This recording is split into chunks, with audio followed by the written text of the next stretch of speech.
और जानना चाहेंगे कि आज के समय में भारत एक युवाओं का देश है। अगर देखा जाए तो पूरी दुनिया में सबसे ज़्यादा युवा भारत में है। बिल्कुल। लेकिन युवाओं के साथ एक बड़ी चीज़ ये हो रही है कि गेमिंग ऐप, बिल्कुल। जैसे पबजी, फ्री फायर जैसे गेम, इसमें क्या होता है, कई सारे युवा इस दलदल में फंसते जा रहे हैं और इसमें किसी भी प्रकार से पैसा खेला जाता है। बिल्कुल। और कभी कभी तो ऐसा हो जाता है, अभी आपने सुना होगा लखनऊ के मोहनलालगंज में केस हुआ, एक बच्चा पैसे हार गया था मतलब से ज़्यादा, और उसने अपने पिता के अकाउंट से पैसों को साफ किया, और जब घर में ये बात पता चली तो बच्चे ने सुसाइड कर लिया। तो कई सारी चीज़ें आपने गिनाई कि जिस प्रकार से ठगी चल रही है, ये डिजिटल की दुनिया है और इसी समय पर लोग, गलत तरीके के लोग इस सिस्टम का फ़ायदा उठा करके, टेक्नोलॉजी का फ़ायदा उठा करके लोग इसका नुकसान उठाते हैं, दूसरों को नुकसान पहुंचाते हैं। इसलिए हमें चाहिए कि हम इन सब से बच के रहें। आजकल हम देख पा रहे हैं कि किस किस प्रकार से लोगों को ठगा जा रहा है। आपने सुना होगा कि नहीं, जागरूकता ही बचाओ है, बस इसका और कोई रास्ता नहीं है। शिक्षा बहुत ज़रूरी है, जागरूकता बहुत ज़रूरी है, इसलिए हम स्वयं भी शिक्षित बने और अपने आसपास के लोगों को इस तरह के चीज़ों से हमेशा अवेयर रखें। अभी ये ऐसी चीज़ें हो गई जहाँ से कोई भी पढ़ा लिखा व्यक्ति या इवन कम पढ़े लिखे व्यक्ति या बिल्कुल अशिक्षित लोग भी इसका कहीं न कहीं शिकार हो रहे हैं, और लोग डर जाते हैं, घबरा जाते हैं, उनके पास कॉल आती है तो इससे लोग परेशान होकर के लोग जो है तुरंत का तुरंत ट्रांजैक्शन करते हैं।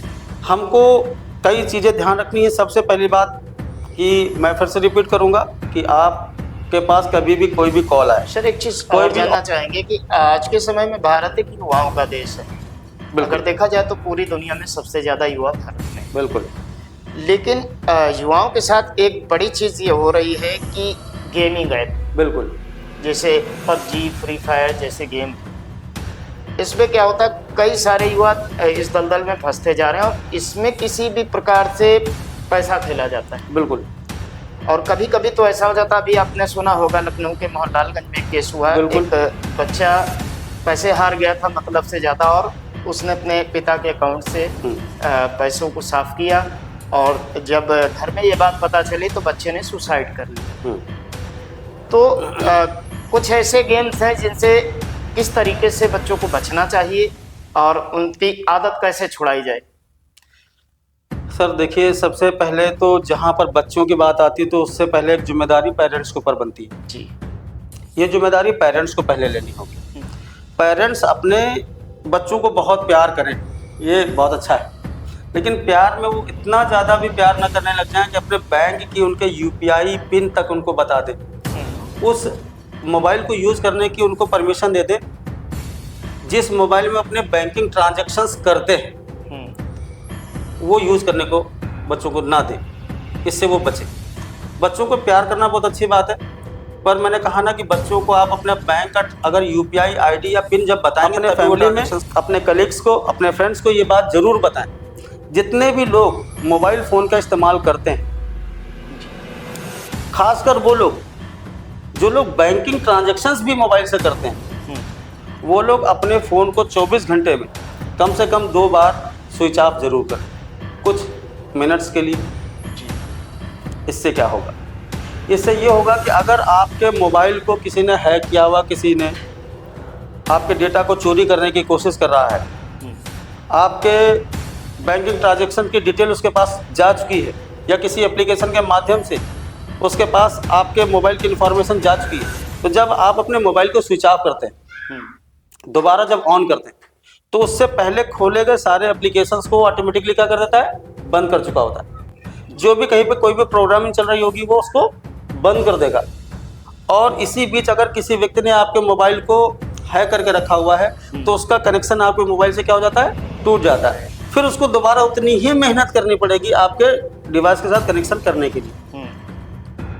ये तो सर आपने बहुत अच्छी बात बताई, मैं भी कभी बंद नहीं करता हूँ और आज से कोशिश करूंगा। लोग सर बहुत प्राउडली बताते हैं जी कि मैं अपने मोबाइल को। नमस्कार, आप देख रहे हैं सच की आवाज़ विद न्यूज़। मैं हूँ आपका दोस्त शशांक मिश्रा, और आज हम चर्चा करने के लिए बैठे हुए हैं। खास वजह है ये डिजिटल इंडिया जो सुनने में बहुत अच्छा लगता है कि हमारा भारत डिजिटल हो रहा है, कई सारे डिजिटल इंडिया के फ़ायदे हैं, लेकिन जो कहावत है कि जो चीज़ फ़ायदा देती है कभी कभी वो नुकसान भी देती है। डिजिटल इंडिया के कुछ ऐसे नुकसान भी हैं जिनके बारे में आज चर्चा करेंगे कि कई सारे लोग डिजिटल अरेस्ट, साइबर ठगी जैसे अपराधों के घेरे में आ रहे हैं और कई सारे लोग उससे पीड़ित भी हैं।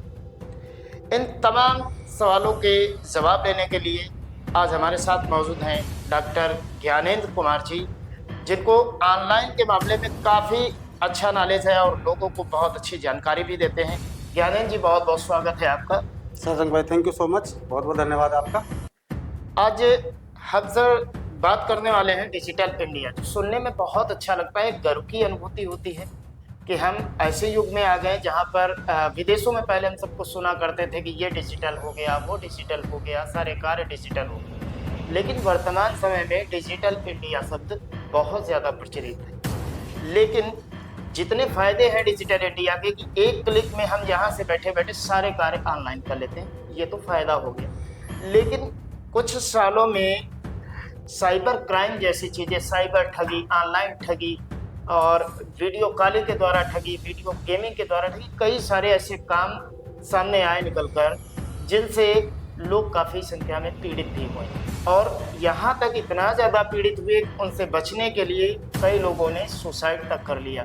ऐसी गतिविधियों की संख्या लगातार बढ़ती जा रही है। तो हम चाहेंगे ज्ञानेंद्र जी की दर्शकों को ये बताएं कि किस तरीके से ऑनलाइन ठगी होती है और फिर उनसे बचने के उपाय भी आपसे पूछेंगे। बहुत बहुत धन्यवाद।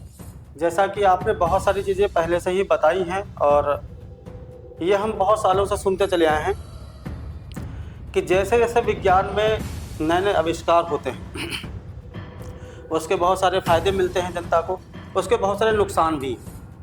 बस हमें एक चीज़ बहुत ज़रूरी है कि हम अपने आप को जागरूक रखें, सजग रखें और अपने आप को हमेशा उन सब चीज़ों से अलर्ट रखें, जैसा कि चारों तरफ चीज़ें, बहुत सारी जो चीज़ें चल रही हैं उनसे हम किस प्रकार अपने आप को बचा सकते हैं, इसके बारे में जानना बहुत ज़रूरी है। कई सारी चीज़ें आपने गिनाई कि जिस प्रकार से ठगी चल रही है, ये डिजिटल की दुनिया है और इसी समय पर लोग, गलत तरीके के लोग इस सिस्टम का फ़ायदा उठा करके, टेक्नोलॉजी का फ़ायदा उठा करके लोग इसका नुकसान उठाते हैं, दूसरों को नुकसान पहुंचाते हैं। इसलिए हमें चाहिए कि हम इन सब से बच के रहें। आजकल हम देख पा रहे हैं कि किस किस प्रकार से लोगों को ठगा जा रहा है। आपने सुना होगा कि लोगों को वीडियो कॉल्स आती हैं, लोगों को ऑडियो कॉल्स आती हैं, लोगों को कई सारे UPI प्लेटफॉर्म्स जो हैं उसके ज़रिए कई बार लुभावने ऑफ़र दिए जाते हैं या उनको कई बार कैशबैक करके कई ऑफ़र्स दिए जाते हैं, या कई बार लोग जो है अन्य प्रकार के जाल में लोगों के फंस जाते हैं। बैंक्स के नाम पर उनके पास कॉल्स आती हैं जी, जिसमें लोग फंस जाते हैं और डर जाते हैं, घबरा जाते हैं और कई बार ऐसे डिसीजंस ले लेते हैं जिसकी वजह से उनको बहुत नुकसान पहुंच जाता है। बस हमको ये चाहिए कि हमको कभी भी जल्दबाजी नहीं करनी।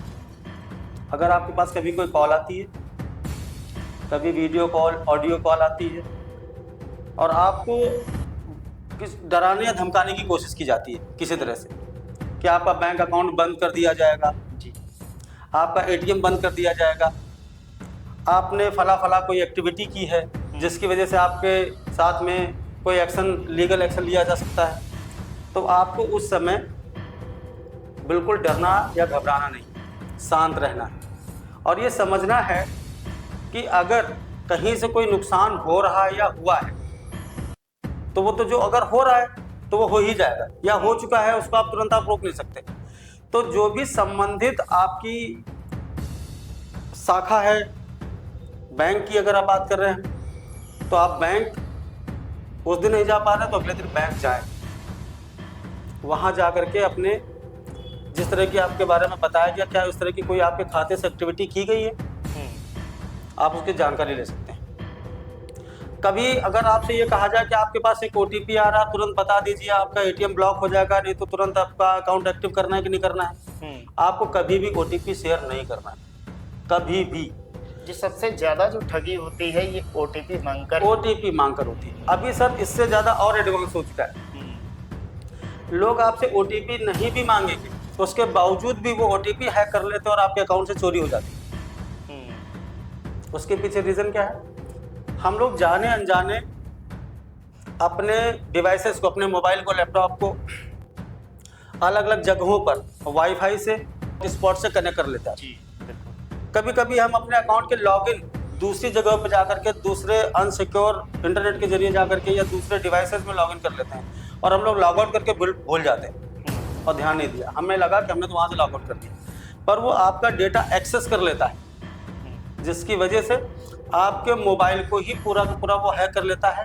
लगातार ओटीपी आते हैं और आपकी स्क्रीन कहीं कोई दूर बैठा ऑपरेट कर रहा है और आप सो रहे हैं, आपके जेब में मोबाइल पड़ा हुआ है, कहीं पर रखा हुआ है ये चुपचाप, और आपका मोबाइल कहीं और से ऑपरेट हो रहा है, ओटीपी वहां से लेकर के और आपके अकाउंट से पैसा चोरी कर लिया जाए। इस प्रकार की चीजें चल रही हैं। आजकल एक बहुत ज्यादा ठगी का मामला इस तरह से भी चल रहा है कि आपके पास में कोई पुलिस ऑफिसर बनकर के कॉल कर रहा है, वीडियो कॉल कर रहा है, ऑडियो कॉल कर रहा है। इसका मैं खुद स्वयं भुगती हूँ। एक बार क्या होता है कि मेरे फादर के पास में कॉल आती है किसी इंस्पेक्टर की, पुलिस इंस्पेक्टर की। वो बोलता है कि सर आपका बेटा अरेस्ट कर लिया गया और उसने फला तरीके की कोई एक्टिविटी किया हुआ है, आपके बच्चे कहाँ हैं? तो उन्होंने कहा कि मेरा बड़ा बेटा तो अपने ऑफिस में होगा, छोटा बेटा कहीं इंस्टीट्यूट गया होगा। बोला बड़ा बेटा आपका अरेस्ट कर लिया गया। पापा ने तुरंत कॉल को उधर से डिस्कनेक्ट किया और तुरंत मेरे पास में कॉल किया और मुझसे पूछा। तो मैंने कहा मैं तो अपने ऑफिस में, जो उन्होंने पूरी बात बताई तो मैंने उनको बताया कि उस पर कोई भी रिस्पॉन्ड करने की जरूरत नहीं, कोई कॉल करने की जरूरत नहीं और आप जो है उसको इग्नोर कीजिए। अब यही अगर कोई अनअवेयर्ड व्यक्ति होता तो उसकी बातचीत में आ जाता, तुरंत वो उनसे पैसे की डिमांड करते हैं कि आपको अपने बच्चे को छुड़ाना है कि नहीं छुड़ाना है, और लोग घबरा करके, परेशान होकर के लोग पैसे ट्रांसफर कर देते हैं। कभी भी इस तरह की कोई कॉल्स आती है तो तुरंत डरना, घबराना, धैर्य नहीं खोना है, आराम से बिल्कुल पेशेंस रहना है और तुरंत आपके बारे में जो भी चीज़ बताई जाती है पहले उसको कंफर्म कीजिए, फिर उसके बाद में कोई एक्शन लीजिए। अच्छा सर, एक चीज़ और देखी गई है कि कई सारे सोशल मीडिया प्लेटफॉर्म्स हैं, जैसे आपका मैसेंजर हो गया, बिल्कुल, और व्हाट्सएप हो गया। कभी कभी क्या होता है, फेसबुक से लोग आपके जाने पहचाने लोग बिल्कुल होते हैं, फ्रेंड सर्किल के लोग होते हैं, और आपको मैसेंजर पर मैसेज करते हैं और बेटा मैं बहुत मुसीबत में हूँ, या आपके किसी फ्रेंड के पिताजी हैं, सेम उनकी आईडी होती, सब कुछ होता है, और ऐसे ऐसे मुसीबत है, कुछ पैसे आप भेज दीजिए, मैं परसों आपको लौटा दूंगा। ऐसे केसेस भी सामने आए हैं बहुत बार बिल्कुल आप सही कर रहे हैं। और मुझे लगता है कि अमूमन ऐसी घटनाएं बहुत सारे लोगों के साथ में होती रहती है और हुई होंगी। होता क्या कि किसी भी एक व्यक्ति के नाम की कई सारी आईडीज बन जाती है फेसबुक पर, एक ही नाम की, और इस तरह के लोग क्या करते हैं, किसी एक ऐसे पर्टिकुलर व्यक्ति की फोटोज, वहाँ की उसकी प्रोफाइल फोटो जाके चुराते हैं, एक नया पेज बनाते हैं और उन लोगों के पास फ्रेंड रिक्वेस्ट भेजते हैं जो ऑलरेडी उनके फ्रेंड्स होते हैं और मैसेंजर पर वो मैसेज करते हैं। अब ये समझने की बात है कि आपका कोई जानने वाला है, बहुत नज़दीकी है, करीबी है, तो जाहिर सी बात आपके पास उसका नंबर भी होगा, कॉन्टेक्ट नंबर होगा, बिल्कुल आपका उसके पास, उसका आपके पास में होगा। तो वहाँ पर अगर कोई मैसेज कर रहा है तो आप उसे ये कह सकते हैं कि मैं आपको वॉइस कॉल कर रहा हूँ या आप मुझे वॉइस कॉल करो, हम लोग आपस में डिस्कस करते हैं, उसके बाद फिर हम बताते हैं। आप देखिएगा वो तुरंत वहाँ से क्विट करता है और आपको इग्नोर करना शुरू कर देगा, तुरंत उसके मैसेज आना बंद हो जाएंगे। या फिर अगर किसी नाम के आपके पास में मैसेजेस आ रहा है तो आप तुरंत उसके व्हाट्सएप के जरिए या वॉइस कॉल के जरिए आप तुरंत उसे संपर्क कीजिए कि क्या आपने कोई मैसेंजर के जरिए मुझे मैसेज किया है। अगर वो कंफर्म करता कि हाँ मैं ही हूँ, तब तो आप अपनी सूझबूझ के उसको पैसा देना नहीं देना आप डिसाइड करें। लेकिन जैसे ही आप ये करेंगे आप देखेंगे कि वहाँ से तुरंत का तुरंत आप सीन को चेंज होता हुआ देखेंगे। बिल्कुल, वो आपसे दूर तुरंत भागना शुरू कर देगा। तो ये सब चीज़ें जागरूकता की चीज़ें हैं सर। आप जागरूक रहेंगे तो आपके साथ में ठगी होने के चांसेस लगभग खत्म हो जाते हैं। एक सर और मामला बहुत ज़्यादा देखने को मिलता है, एटीएम। बिल्कुल, जब एटीएम से लोग पैसा निकालने जाते हैं, वहाँ पर भी कई सारे केसेस ऐसे आए कि एटीएम से वो बाहर निकले और वहाँ से उनका जो एटीएम है वो क्लोन हो जाता है। हाँ। तो ऐसी कंडीशंस में लोगों को क्या करना चाहिए? हम लोग शुरुआती दौर से एक ही बात करें कि जागरूकता, जी। सजग रहना। जब आप कभी भी एटीएम मशीन में घुसें, अपने एटीएम कार्ड को लगाने से पहले जहां पर वो नंबर्स लिखे हुए हैं, उसको अपने हाथ से कुछ टटोल कर आसपास देख लें कि कहीं अलग से कोई चीज़ तो वहाँ पे सेट नहीं की गई है, कोई कैमरा वगैरह या कोई दूसरी चिप वगैरह वहाँ पे सेट तो नहीं की गई है, या पिन डालने के लिए जो नंबर्स हैं जो वहाँ लगे गए वो कीपैड वगैरह अलग से तो कहीं से नहीं सेट किया गया, तो उसको हिला डुला करके देख लें अच्छी तरीके से। और ये सब चीज़ें वहाँ पर बहुत ज़्यादा होती है जहाँ पर लोगों का आना जाना बहुत कम हो पाता है। जहाँ पर कॉन्टिन्यूसली लोगों का आना जाना होता है वहाँ पर ये चीज़ें कम हो पाती है। पर जहाँ पर एटीएम वगैरह घंटे 2 घंटे 4 घंटे के लिए खाली रहा, वहाँ पर उस तरह के ठगों को अपना काम करने का मौका मिल जाता है। तो ऐसी जगहों पर जाकर के कम से कम एटीएम का इस्तेमाल करें। साथ ही साथ में एटीएम लगाने से पहले जो मैंने चीज़ें बताई उसको इस तरह से यूज़ कर लें। और वहाँ से जब अपने एटीएम को तुरंत यूज़ करने के बाद में तुरंत वहाँ पर अपना स्लिप जब भी कभी निकालते तो स्लिप फाड़ के वहाँ पे मत फेंकिए, स्लिप उठा करके अपने जेब में रखिए। वो स्लिप आपके साथ बड़ी ठगी करा सकता है, उसमें आपकी डिटेल्स होती है। साथ ही साथ जब आप एटीएम का यूज़ करके वहाँ से बंद करते हैं तो अच्छी तरीके से देख लीजिए कि वो मशीन फिर से अपने होम पेज पे आ चुकी है कि नहीं आ चुकी है। और उसके बाद में फिर उसको कई बार जो एक कैंसिल का बटन वहाँ पे होता है, वहाँ पर आप कैंसिल का बटन जो है 1 से 2 बार जब आप कैंसिल कर देंगे तो लास्ट ट्रांजेक्शन के जितना भी डेटा होता है वो कैंसिल हो जाता है वहाँ पे। जी। तो आप इससे बचने के लिए ये कर सकते हैं। सर एक चीज़ और जानना चाहेंगे कि आज के समय में भारत एक युवाओं का देश है। अगर देखा जाए तो पूरी दुनिया में सबसे ज़्यादा युवा भारत में है। बिल्कुल। लेकिन युवाओं के साथ एक बड़ी चीज़ ये हो रही है कि गेमिंग ऐप, बिल्कुल। जैसे पबजी, फ्री फायर जैसे गेम, इसमें क्या होता है कई सारे युवा इस दलदल में फंसते जा रहे हैं और इसमें किसी भी प्रकार से पैसा खेला जाता है। बिल्कुल। और कभी कभी तो ऐसा हो जाता है, अभी आपने सुना होगा लखनऊ के मोहनलालगंज में केस हुआ, एक बच्चा पैसे हार गया था मतलब से ज़्यादा और उसने अपने पिता के अकाउंट से पैसों को साफ किया और जब घर में ये बात पता चली तो बच्चे ने सुसाइड कर लिया। तो कुछ ऐसे गेम्स हैं जिनसे किस तरीके से बच्चों को बचना चाहिए और उनकी आदत कैसे छुड़ाई जाए? सर देखिए, सबसे पहले तो जहाँ पर बच्चों की बात आती है तो उससे पहले एक जिम्मेदारी पेरेंट्स के ऊपर बनती है। जी। ये जिम्मेदारी पेरेंट्स को पहले लेनी होगी। पेरेंट्स अपने बच्चों को बहुत प्यार करें, ये बहुत अच्छा है, लेकिन प्यार में वो इतना ज़्यादा भी प्यार ना करने लग जाएं कि अपने बैंक की उनके यूपीआई पिन तक उनको बता दें, उस मोबाइल को यूज़ करने की उनको परमिशन दे दें जिस मोबाइल में अपने बैंकिंग ट्रांजैक्शंस करते हैं वो यूज़ करने को बच्चों को ना दें, इससे वो बचें। बच्चों को प्यार करना बहुत अच्छी बात है, पर मैंने कहा ना कि बच्चों को आप अपना बैंक का अगर यूपीआई आईडी या पिन जब बताएंगे तभी वो ट्रांजैक्शंस क्लियर हो पाएंगे। जी बिल्कुल। पेरेंट्स की गलती क्या होती है कि बच्चों को प्यार में कि ठीक है बच्चे ने कोई ऑनलाइन खाना मंगाया, ऑनलाइन कुछ भी मंगाया बच्चों के लिए 100, 200, 500 रुपए की, और बच्चे कहते हैं, पेरेंट्स अपने बच्चों को परमिट कर देते हैं कि हाँ बेटा ये पिन है डाल दो। उसने 100, 200 रुपये ट्रांजैक्शन किया, उसको पिन पता हो गया, अगली बार उसको नहीं पता, और वहाँ पर छोटे बच्चों को इसका टारगेट करते हैं कि बच्चों के दिमाग में कुछ ऐसी चीज़ें भर देते हैं कि बच्चों का दिमाग हैक हो जाता है पूरी तरह से। और बच्चे क्या करते हैं, वहाँ से लिंक वगैरह वो भेज दिए या कुछ वहाँ से इनको ऐसी परमिशन मांगने के लिए कर देते हैं कि बच्चे वहाँ जाकर के क्लिक कर देते हैं और सीधे वो यूपीआई पेज पे भेज देता है उनको, बच्चों को।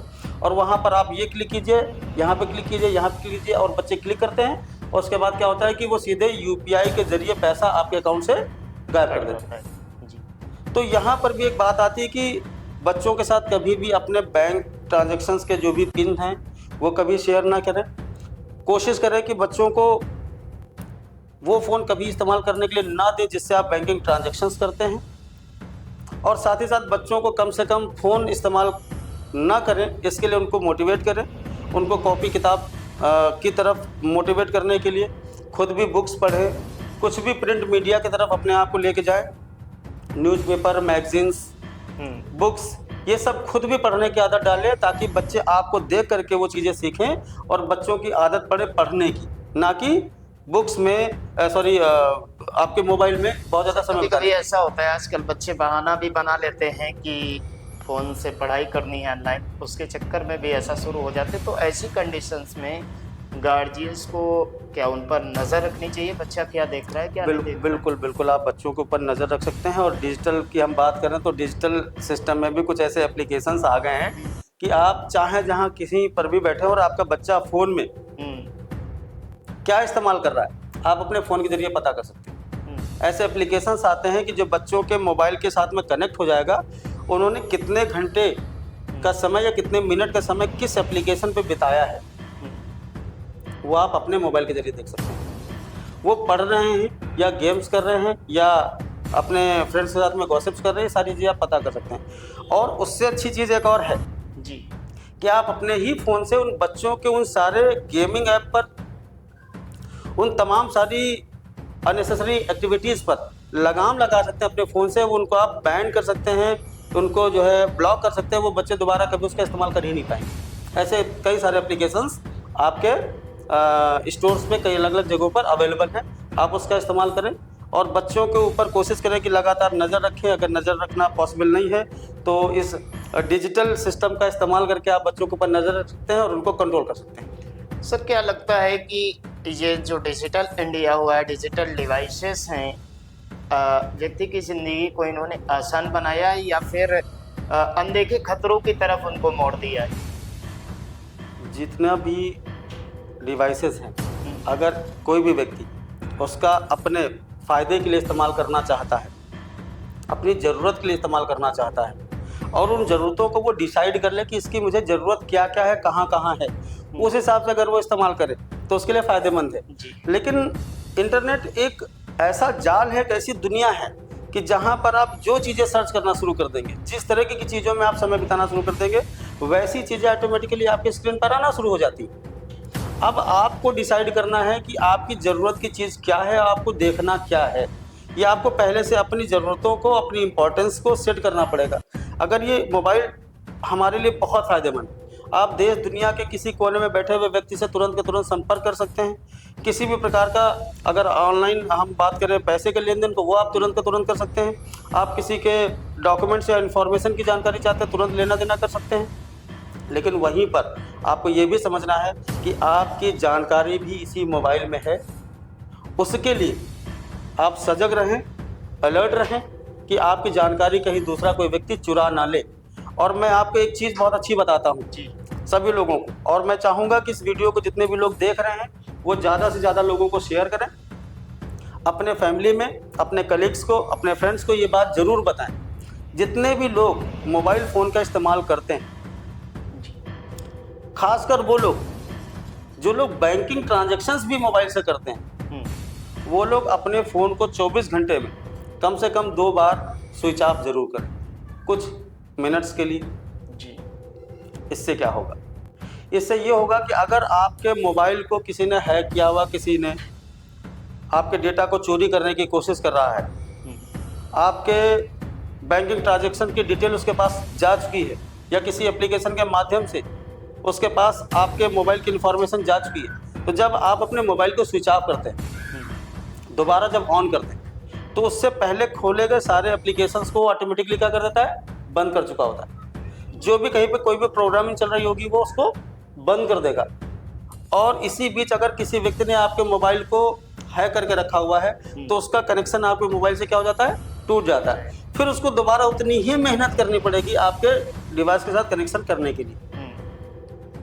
ये तो सर आपने बहुत अच्छी बात बताई। मैं भी कभी बंद नहीं करता हूँ और आज से कोशिश करूंगा। लोग सर बहुत प्राउडली बताते हैं कि मैं अपने मोबाइल को कभी स्विच ऑफ नहीं होने देता। जी। मैं हमेशा चार्ज रखता हूँ। आप बहुत अच्छी बात है, मोबाइल को, बैटरी को हमेशा चार्ज रखिए, बहुत ज़रूरी है, बहुत अच्छी बात है। लेकिन आप अपने मोबाइल को अपने सुरक्षा के लिए, बचाव के लिए, अपनी प्राइवेसी को कंट्रोल रखने के लिए अपने मोबाइल को हमेशा 24 घंटे में कम से कम 2 बार 1 से 2 मिनट के ज़रूर बंद रखें, ज़रूर बंद करें, ताकि आपका डेटा जो यहाँ कहीं शेयर हो रहा हो उसको आप रोक सकें। एक सर और सवाल आया दिमाग में, कई बार जब आप फ़ोन खोलते हैं, कोई ज़रूरी चीज़ भी देख रहे होते हैं, तो ऐसे बीच में कुछ ऐसे एडवर्टाइजमेंट आते हैं जो पैसे का लालच देते रहते हैं कि आप ये गेम खेलिए, इसमें इतनी मनी छापिए, इतना पैसा कमाइए, दिन रात कमाइए। तो कहीं ना कहीं लोगों के मन में जो ऐसे एडवर्टाइजमेंट है वो लालच पैदा करके ऑनलाइन जो ठगी होती है, या पहले उनकी आदत डालते हैं गेमिंग की तरफ, और उसके बाद उनके अंदर जब लालच आ जाता है उस गेम को खेलने, तो धीरे धीरे इन्वेस्टमेंट करवाते हैं। उसके बाद क्या ऐसे मामलों में ज़्यादा इन्वेस्टमेंट भी लेते हैं? बहुत सारी बार ये देखा गया कि लोग एक 10 रुपये, 100 रुपये, 200 रुपये से शुरू करके लाखों करोड़ रुपए इन्वेस्ट कर देते हैं, ट्रांसफ़र कर देते हैं। अभी ये समझना है कि ये जो इस समय जो दौर चल रहा है वो दौर ये है कि लोगों की ज़रूरतें बहुत ज़्यादा है जी, शौक बहुत ज़्यादा है और इनकम बहुत थोड़ी है। लोग रातों रात और बहुत जल्दी जल्दी अमीर बनना चाहते हैं। समस्या ये है, लोगों को ये समझना चाहिए और हमेशा अपने माँ बाप, बूढ़े बुजुर्गों की बात हमेशा फॉलो करनी चाहिए कि सफलता का कोई भी शॉर्टकट नहीं होता है। अगर आप शॉर्टकट करने के लिए कोशिश करते हैं तो आपका नुकसान होना तय है। लेकिन वर्तमान समय सर ये है, तो हमें ये समझना है कि अगर इस तरह के कहीं पर कोई ऑफर्स आ रहे हैं, इस तरह की कोई चीज़ आपके सामने एडवर्टीजमेंट के जरिए, किसी लिंक के जरिए अगर आपके पास भेजी जा रही है तो हमको ओपन नहीं करना और हमको उस लालच में नहीं पड़ना है। 100 रुपये, 200 रुपये, 500, 1000, 10,000 या 1 लाख, 10 लाख का लालच करके आपके पास जो पूंजी होती है वो भी आप गंवा बैठते हैं। तो हमको खुद ये चीज़ समझनी पड़ेगी कि अगर इतना ही आसान ये चीज़ें होती और लोगों के पास लाखों करोड़ों कमाने का इतना शॉर्टकट होता तो लोग 24 घंटे में 16 घंटे मेहनत ना कर रहे होते। तो हमको ये समझना होगा कि अगर जिस चीज़ में भी आप माहिर हैं, जो आपके पास स्किल है, कुशलता है, उसका प्रयोग करें। अगर आपके पास कोई स्किल नहीं है, अनस्किल्ड व्यक्ति हैं, तो अपने स्किल को हमेशा बढ़ाने की कोशिश करें। इस तरह के गेमिंग ऐप्स में जा करके तमाम सारे ऐसे एप्लीकेशंस हैं जहां पर आपको बताते हैं कि आप 5 मिनट में इतने लाख रुपए, 10 मिनट में इतने हज़ार रुपए आप तुरंत बना सकते हैं वहां से। इन चीज़ों में बिल्कुल मत फंसें, इनसे हमेशा दूर रहिए। यही आपके बचने के एक रास्ता हो सकता है। और हम सभी को अपने आसपास के लोगों को, जो लोग कम जानकार हैं, कम शिक्षा है उनके पास में, उनको हमेशा अवेयर करते रखना है और ख़ुद भी अवेयर रहना है। एक चीज़ मुझे दिमाग में आई, अभी जो आजकल चीज़ें चल रही है, डिजिटल अरेस्ट। जी जी जी, इसमें बहुत सारे पढ़े लिखे लोग मैं देखा हूँ कि वेल एजुकेटेड लोग, इवन कई professional doctor, engineers, IAS, IPS जैसे पुलिस ऑफिसर के लिए हम जानना चाहेंगे कि डिजिटल अरेस्ट होता क्या है? एक्चुअली डिजिटल अरेस्ट एक संविधान की एक प्रक्रिया है जिसमें ऐसा कभी कभी हमारे यहाँ का जो कानून है वो हमारे पुलिस को ये परमिशन देता है कि अगर कहीं पर कुछ ऐसी चीज़ें हुई हैं या किसी व्यक्ति के द्वारा ऐसी एक्टिविटीज़ की गई हैं जहाँ से वो अपराध की श्रेणी में आता है, तो कोई संविधान के जरिए कोई भी पुलिस ऑफिसर आपको digital arrest in the sense कि जेन्युइनली आपको कॉल करके आपको ये अरेस्ट कर सकता है कि आप जहाँ पर हैं, जिस स्थिति में हैं, वहाँ पर वैसे ही बने रहेंगे। आप फिजिकली कहीं यहाँ वहाँ मूव नहीं कर सकते और साथ ही साथ आप अपने डिजिटल डिवाइसेस का कोई इस्तेमाल नहीं करेंगे। आपको इस तरह से रोक दिया जाता है। ये एक्चुअल में होता है। लेकिन इसी चीज़ का फ़ायदा उठा करके कई सारे साइबर अपराधी जो ठगी करने वाले लोग हैं, कई बार पुलिस यूनिफॉर्म में बाकायदा 3 स्टार लगा करके आपके पास वीडियो कॉल करते हैं और आपको डराने की और धमकाने की कोशिश करते हैं। अच्छा, वीडियो कॉल करके कि मैं फला फला ऑफिसर फला फला जगह से बोल रहा हूँ और आपको डिजिटल अरेस्ट किया जाता है और आप इस तरह की एक्टिविटीज़ में आपको इन्वॉल्व पाया गया। अब इंसान जो सामने बैठा हुआ है घबरा जाता है, परेशान हो जाता है। तो उसको उस समय घबराना, परेशान होना बिल्कुल नहीं है। उसके लिए क्या करना चाहिए? उसके लिए करना ये चाहिए कि आप जहाँ पर जैसे अपने दिमाग को बिल्कुल शांत रखें। अगर इस तरह की कोई प्रक्रिया होती है तो पुलिस आपको किसी न किसी तरह से इन्फॉर्म करेगी। आपके पास पुलिस का कोई ना कोई मैसेंजर आपके पास आएगा या तो आपके लिखित में कोई नोटिस आपके पास में आएगी, वो आपको वेट करना है। और अगर उसके बाद में दोबारा बार बार कॉल आती है तो आप जो आपके जहाँ जिस ज़िले में रहते हैं, जिस प्रदेश में रहते हैं, वहाँ के आपके प्रदेश या ज़िले का एक पुलिस को कांटेक्ट करने का, हाँ, साइबर थाना होता है। वहाँ का एक कॉन्टैक्ट नंबर भी होता है। आप फ़ोन करके या फिर अगर आप ज़्यादा ही आपके ऊपर कोई इसी तरह के एलिगेशंस लगा के जहाँ से लगता है कि मेरे लिए कहीं ना कहीं दिक्कत हो सकती है, तो थोड़ा समय निकाल करके आप वहाँ विजिट करें और जा करके वहाँ पूरी बात बिल्कुल बिना डरे हुए, निसंकोच जा करके आप सामने बैठे हुए ऑफिसर को अपनी बात बताएं। वहाँ से आपको सही जानकारी मिल जाएगी। और एक्चुअल में अगर आपके पास में इस तरह की कोई भी चीज़ें होंगी तो उनके पास पूरी जानकारी होती है आपके ज़िले के साइबर सेल में, तो वो आपको बता देंगे और वहाँ से आपको पूरी जानकारी मिल करके आप वहाँ से निश्चिंत होकर के आ सकते हैं। तो हमें इस तरह से बचना है। और शुरुआती दौर से हम लोग शुरुआती हम लोगों ने यहाँ की कि जागरूक रहे और डरना घबराना नहीं, जागरूकता ही बचाओ, बस इसका और कोई रास्ता नहीं है। शिक्षा बहुत ज़रूरी है, जागरूकता बहुत ज़रूरी है, इसलिए हम स्वयं भी शिक्षित बने और अपने आसपास के लोगों को इस तरह के चीज़ों से हमेशा अवेयर रखें। अभी ये ऐसी चीज़ें हो गई जहाँ से कोई भी पढ़ा लिखा व्यक्ति या इवन कम पढ़े लिखे व्यक्ति या बिल्कुल अशिक्षित लोग भी इसका कहीं ना कहीं शिकार हो रहे हैं। और लोग डर जाते हैं, घबरा जाते हैं, उनके पास कॉल आती है तो इससे लोग परेशान होकर के लोग जो है तुरंत का तुरंत ट्रांजैक्शन करते हैं। हमको कई चीज़ें ध्यान रखनी है। सबसे पहली बात कि मैं फिर से रिपीट करूंगा कि आपके पास कभी भी कोई भी कॉल आए, कोई भी ऑफर, लुभावना ऑफर दे रहा है कि आपने एक 50 लाख रुपए की कार जीती है, आते हैं सर आपने और मैं केबीसी से बोल रहा हूँ, आपका लकी ड्रॉ में नाम आया है या आपका बैंक का एटीएम बंद किया जा रहा है या आपके बैंक का अकाउंट बंद किया जा रहा है या आपके परिवार में किसी व्यक्ति के साथ कोई दुर्घटना हो गई है या कभी आपके साथ कोई उल्टे सीधे आपकी फ़ोटो या वीडियो आपकी एडिट करके आपको भेज करके ब्लैकमेल करने की कोशिश की जा रही है। ये सब तरीके की कोई भी एक्टिविटी होती है, आपको उससे घबराना, परेशान नहीं होना है। अपने आसपास कोई ऐसा व्यक्ति, अपने फैमिली में कोई ऐसा व्यक्ति जो आपको अच्छी सलाह दे सकता है, उससे आप तुरंत जाकर के बातचीत करें, उससे सलाह लें या उससे हमको सजेशंस जो भी आप आपस में डिस्कस कर सकते हैं उससे वो करें। और संबंधित जो भी जगह है, ये बैंक है, इंस्टीट्यूशंस या अगर पुलिस से रिगार्डिंग कोई है तो वहाँ पर जाकर के आप एक बार विजिट कर लें, आपकी समस्याओं का समाधान हो जाएगा। यूपीआई के जरिए आपको कोई ऑफर दिए जाए कि आपने 200, 500, 1000, 10,000 का आपने कोई प्राइज जीता है तो उस पर कभी लालच में ना आए, 1000, 5000 रुपये के लालच में ना आए। सबसे पहले जी लालच को दिमाग से बिल्कुल हटा देना है और मेहनत करिए और मेहनत ही सफलता का रास्ता है। शॉर्टकट के तरीके में ना पड़े, घबराना नहीं है और अपनी बैंकिंग जो भी इंफॉर्मेशंस है उसको किसी के साथ में शेयर बिल्कुल ना करें।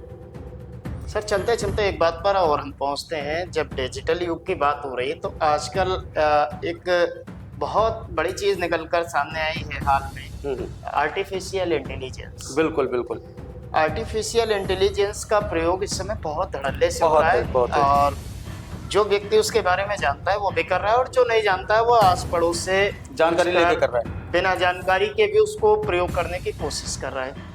तो कहीं ना कहीं अगर जानकारी का अभाव है तो आर्टिफिशियल इंटेलिजेंस के क्या दुष्प्रभाव भी आने वाले समय में देखने को मिले? बिल्कुल, आज आर्टिफिशियल इंटेलिजेंस बहुत लंबा समय नहीं हुआ है इंडिया या पूरी दुनिया में इंट्रोड्यूस हुए, उसके बाद इतनी जल्दी से, इतनी तेज़ी से इस टेक्नोलॉजी ने ग्रोथ किया है जिसके कई सारे बहुत फ़ायदे हुए। जो काम पहले घंटों में या दिनों में हुआ करते थे अब वो मिनटों और सेकंड्स में हो रहे हैं, बैठे बैठे हो जा रहे हैं। आपको सिर्फ एक कमांड देना है सिस्टम को और वो आपके सामने वो चीज़ें बना करके, चाहे वो फोटो के फॉर्म में हो, ऑडियो के फॉर्म में हो, वीडियो के फॉर्म में, आपको तुरंत वो क्रिएट करके दे दे रहा है। इससे काम लोगों के आसान भी बहुत हुए हैं। जो लोग इसका प्रोफेशनली पॉजिटिवली यूज करना चाहते हैं उसका बहुत फायदा हुआ है। बच्चों को पढ़ाना भी इससे बहुत आसान हो गया है, बच्चों के लिए, आपके लिए, हमारे लिए, किसी भी व्यक्ति के लिए तुरंत का तुरंत वो आपको रिजल्ट देता है। बहुत सारी बड़ी इन्फॉर्मेशन देश दुनिया के इंस्टेंट आपको मिल जाती है, लेकिन इसके दुष्प्रभाव अभी शुरू हो चुके हैं जी। कई लोगों ने इसकी शिकायतें कई बार किया है अलग अलग जगहों पर, कई बड़े बड़े अपराध देखने को मिले हैं। आज एआई ने वो काम कर देता है सेकंड्स में, आप पता नहीं कर पाएंगे, या बहुत ज़्यादा प्रोफेशनल व्यक्ति भी कई बार चकमा खा जाता है, पता नहीं पाता है कि ये रियल है या एआई से क्रिएटेड है। फोटोज के मामले में अगर देखा जाए बहुत तेजी से फोटोज को वीडियो में कन्वर्ट करना, या एक फोटो से दूसरे फोटो के साथ में सेट कर लेना, एक चेहरे को दूसरे चेहरे के साथ में, एक सीधा से कमांड दिया और वो कमांड आपके वीडियो को बना के तुरंत ये दे रहा है, स्थान पोस्चर सब कुछ चेंज किए दे रहा है। तो ये बहुत खतरनाक भी है, इसमें कई सारे अपराध होंगे। मैं आपके इस चैनल के माध्यम से अपने देश की जनता, पूरी दुनिया को, खासकर महिलाओं को, ये मैं उनको सलाह देना चाहूँगा, उनसे प्रार्थना करूँगा कि जितना ज़्यादा से ज़्यादा हो सके उतना आप सोशल मीडिया प्लेटफॉर्म्स को इग्नोर करें, और अगर नहीं इग्नोर कर सकते हैं तो वहाँ पर अपनी फ़ोटोज़ वीडियोज़ अपनी फैमिली की करते हैं। इस वजह से अपराध होते हैं। तो महिलाओं के साथ में इस तरह के अपराध होने की संख्या बहुत ज़्यादा बढ़ चुकी है। लोग महिलाओं की फ़ोटोज़ उठा करके उनको न्यूडिटी में चेंज करके और लोगों को ब्लैकमेल करने का कोशिश करते हैं, अपराध हो जाते हैं, और इसमें महिलाएं कई सारी इस जाल का फंस जाती हैं, शिकार बन जाती हैं, और वो घबरा करके कई बार उल्टे सीधे कदम उठा लेती हैं। तो साथ ही साथ मैं उन महिलाओं को ये कहूँगा कि अगर इस तरह की कभी आपके सामने कोई बात आती है तो अपने फैमिली में तुरंत डिस्कस करें। घबराने की ज़रूरत नहीं है। अपने माँ बाप से, अपने बड़े भाई बहन, कोई भी, उनसे आप डिस्कस करें कि इस तरह की चीज़ें हुई हैं और मुझे इस तरह से कोई ब्लैकमेल करने की कोशिश करा, या इस तरह की चीज़ें मैंने सोशल मीडिया पे देखी हैं जो मेरा रियल नहीं है, किसी और का ही। आप ये चीज़ तुरंत बताएं और अपने संबंधित ज़िले के साइबर जो थाना होता है वहाँ जाकर के इसकी शिकायत तुरंत कीजिए। और मैं फिर से यही बात बताऊँगा कि जो पेरेंट्स हैं, अगर उन पेरेंट्स के सामने कभी उनकी फैमिली के किसी मेंबर का, किसी लड़की का, किसी महिला का कोई इस तरह का अनएक्सपेक्टेड वीडियो या फोटो आ जाती है, तो कोई भी एक्शन लेने से पहले अपने उस फैमिली मेंबर से बात करें, पूछें, डिस्कस करें, और उसके बाद में फिर जो भी एक्शन पर्याप्त हो वो जा करके लें। और अपने, मैं बार बार कहूँगा कि घबराना, डरना नहीं है, चुपचाप घर में बैठना नहीं है, इसकी शिकायत जरूर करें ताकि उस पर अंकुश लगाया जा सके और आपके साथ आगे भविष्य में इस तरह की घटनाएं ना हो और आप उसे सुरक्षित रह सकें। ये बहुत ज़रूरी है। ज्ञानेंद्र जी, बहुत अच्छा लगा। कई सारे मुद्दे रहे, बहुत सारी ऐसी बातें सामने निकल कर आई कि जिनको अभी तक दर्शकों ने सुना भी नहीं, लेकिन उन खतरों में फंसते हुए नजर आ रहे थे। उन चीज़ों को आपने बिल्कुल खुलकर रखा उनके सामने और उनसे बचने के उपाय भी बताए, और लोगों को इस तरीके से जो गतिविधियां उनके साथ होती रहती, उनके साथ जो अपराध होते रहते हैं, उन चीज़ों से बचने के लिए आपका ये वीडियो उन लोगों के बहुत काम आएगा। और आपको हमारी टीम की ओर से बहुत बहुत धन्यवाद, और दर्शकों की तरफ से भी आपको बहुत बहुत धन्यवाद। Thank you so much. और जो भी बातें आपके इस चैनल के माध्यम से मैंने बोली, मैं कई सारे सालों से डिजिटल दुनिया से जुड़ा रहा हूँ, आज भी जुड़ा हुआ हूँ। कई सारे हमारे काम इसी के ज़रिए चलते हैं, कई सारे जागरूकता अभियान के ज़रिए मैं लोगों तक ये बातें पहुँचाने की कोशिश करता हूँ।